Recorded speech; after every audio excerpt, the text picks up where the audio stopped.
Hello বন্ধুরা, সবাইকে শুভ দুপুর। দেখো এখন আমি রান্না করতে এসেছি, সেটাই তোমাদেরকে একটু শেয়ার করছি। দেখো আমি কি বলছি রান্না করার কথা। এইদিকে আমার আলু ভাজা হচ্ছে।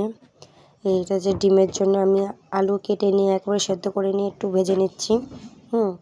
আর এই যে তোমরা তো জানো কাঁঠালের দানা মানে বীজ, এই যে পাশে আবার তেল দিয়ে দিয়েছি। এই কাঁঠালের দানাতে একটু লবণ আর হলুদ গুঁড়ো দেবো।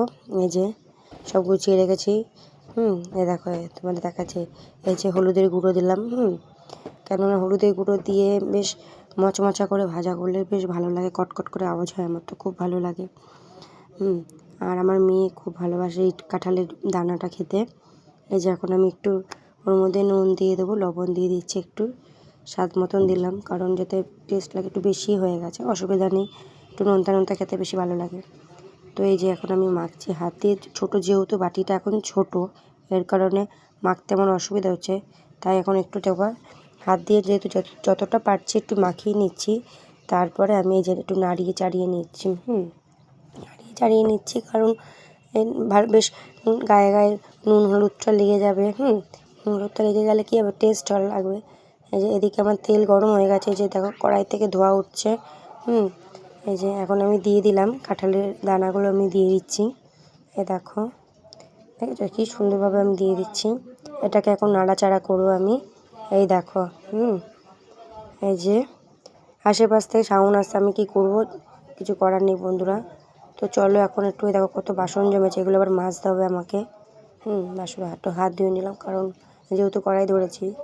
এই যে আমার একটু খুন্তিটা বের করে নিয়ে একটু নাড়াচাড়া করে নিচ্ছি ভালো করে, যাতে সবার গায়ে গায়ে একদম যাতে না লেগে যায়, যাতে ভালোভাবে ভাজাটা হয়। এদিকে আমি আলুটাও একেবারে সুন্দর করে ভেজে নিয়েছি। এবার আমার নামানোর পালা। এখন আমি আস্তে আস্তে নামাবো। এই যে নামাচ্ছি, কিন্তু জানো তো বন্ধুরা, এই মানে খুন্তি দিয়ে নামাচ্ছি বলে আমার একটু অসুবিধা হচ্ছে, তো তাও একটু নামানোর চেষ্টা করছি। তারপরে আমি দেখো একটা ঝাঁঝরি নিয়ে নেবো, কারণ তেল উঠে আসছে, অনেকটা করে তেল উঠে আসছে।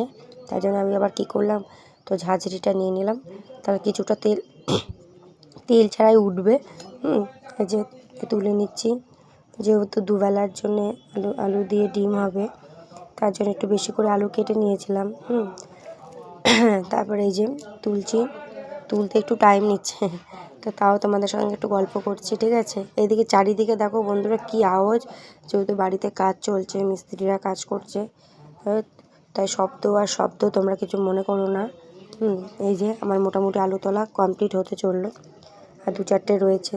এই যে আমার আলু তোলা হয়ে গেছে। এখন এই যে এদিকে আমি সব মশলা টশলা করে রেখেছি, দেখতেই পাচ্ছ। এদিকে ডিম সেদ্ধ করে নিয়েছি।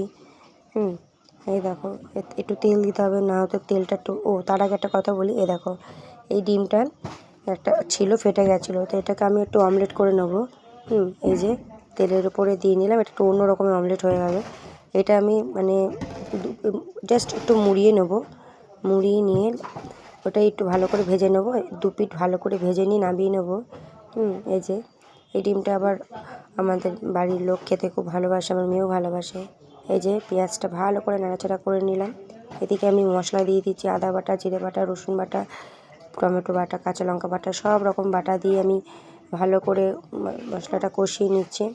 তোমাদের দেখাচ্ছি, দেখো বন্ধুরা, দেখো আমার কষানো হয়ে গেছে। তারপরে ভালো করে আলু ভাজাটা ছিল, তার মধ্যে আলু ভাজার মধ্যে আমি দিয়ে দিলাম ডিমও দিয়ে দিলাম, ভালো করে কষিয়ে নিলাম।